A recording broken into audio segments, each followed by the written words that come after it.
Corona का कहर झेल रहा उत्तराखंड इससे बाहर कैसे निकलेगा? इन सवालों का जवाब फिलहाल तो किसी के पास नहीं है, लेकिन सरकार मौजूदा वक्त में व्यवस्थाएं करने का दावा कर रही है, बेड्स बढ़ाने का दावा कर रही है, अस्पतालों में सुविधाएं देने का दावा कर रही है।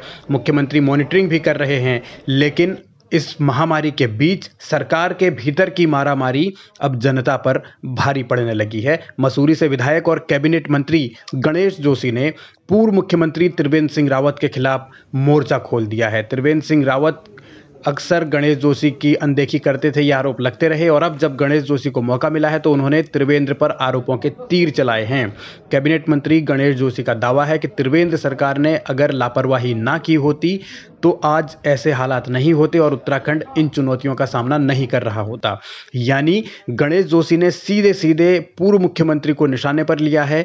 हमलावर उनका अंदाज है और सीधे यही आरोप उन्होंने लगाए हैं कि लापरवाही की वजह से ही उत्तराखंड आज खामियाजा भुगत रहा है। हम अपनी गलती को स्वीकार कर रहे हैं। अगर हमने पहले कुछ किया होता तो आज हमें इस स्थिति का सामना नहीं करना पड़ता, क्योंकि हमें अंदेशा नहीं था कि ऐसा होगा। इस वजह से हमने लापरवाह हो गए और उसका परिणाम ये हो कि आज हमें युद्ध पर दिन रात काम करना पड़ रहा है। त्रिवेंद्र रावत को सत्ता से हटे हुए 2 महीने से ज़्यादा का वक्त हो गया है, लेकिन वो अपने पुराने सहयोगियों के निशाने पर बार बार आते रहे हैं। गणेश जोशी को भी मंत्री बने हुए तकरीबन 2 महीने का वक्त हुआ है और इन 2 महीनों के भीतर सरकार को या उन्हें कोरोना महामारी से जूझना पड़ा है। इसीलिए अब वो पूरे का पूरा जो हमला है वो त्रिवेंद्र रावत की तरफ उन्होंने बोल दिया है। असल में त्रिवेंद्र रावत के साथ उनकी पुरानी दुश्मनी है। ये आरोप है कि त्रिवेंद्र रावत जब मुख्यमंत्री थे तब गणेश जोशी की बातों को तरजीह नहीं दी जाती थी और गणेश जोशी के कई प्रस्ताव तत्कालीन मुख्यमंत्री त्रिवेंद्र सिंह रावत ने खारिज किए थे या मुख्यमंत्री के कार्यालय से गणेश जोशी के प्रस्तावों को कोई तवज्जो नहीं दी जाती थी। आरोप तो ये भी है कि कई दफ़ा मीटिंग में गणेश जोशी को चुप करा दिया जाता था मुख्यमंत्री की ओर से और अधिकारियों को बोलने के लिए कहा जाता था। तो शायद वही टीस है जो गणेश जोशी अब इस तरीके के बयानों के जरिए निकाल रहे हैं। मैंने कहा सरकार लापरवाह हो गई थी, हम खुद लापरवाह हो गए थे कि साहब ये कोरोना समाप्त हो गया है। अचानक अगर जब कोई किसी पर अटैक होता है तो वह अचंभित हो जाता है। आज उस स्थिति से हम गुजर रहे हैं, लेकिन जनता का भी साथ मिल रहा है, हमारे अधिकारी भी दिन रात काम कर रहे हैं, हमारे सेक्रेटरी लगातार काम कर रहे हैं। और सबसे बड़ी बात, मुख्यमंत्री जी लगातार 2 बार अपने वीडियो कॉन्फ्रेंसिंग के माध्यम से अधिकारियों से बात करते हैं, हमसे बात करते हैं।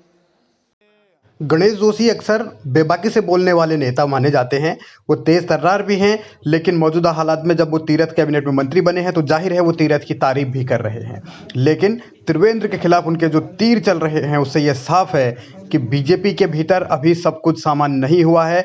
अगर ये कोरोना न होता तो न जाने अब तक पार्टी के अंदर क्या क्या हो गया होता। बहरहाल हालात और परिस्थितियां ये कहती हैं कि अभी मिलकर लड़ने का वक्त है महामारी के खिलाफ, लेकिन बीजेपी के अंदर के नेता बयानबाजी के जरिए लड़ रहे हैं और इस बयानबाजी के चक्कर में उनका नया ज्ञान भी सामने आ रहा है। लापरवाही हुई और उसी की वजह से एकदम सरकार आते ही हम पर एकदम एक बोझ सा पड़ गया। लेकिन आज सरकार के सारे मंत्री को हर जिले का प्रभारी बनाया गया। मुझे सबसे संवेदनशील जिला जहां पर सबसे ज़्यादा लोड है, देश की राजधानी का प्रभारी बनाया। कैबिनेट मंत्री का ये नया ज्ञान हैरान जरूर करता है, क्योंकि वो देहरादून को उत्तराखंड की नहीं बल्कि देश की राजधानी बता रहे हैं। वैसे ज्ञान के मामले में तीरथ सिंह रावत भी काफ़ी सुर्खियां बटोर चुके हैं। उनका ज्ञान अलग अलग मंचों पर अलग अलग जगह दिखा भी है, हालांकि वो पुरानी बात हो चुकी है।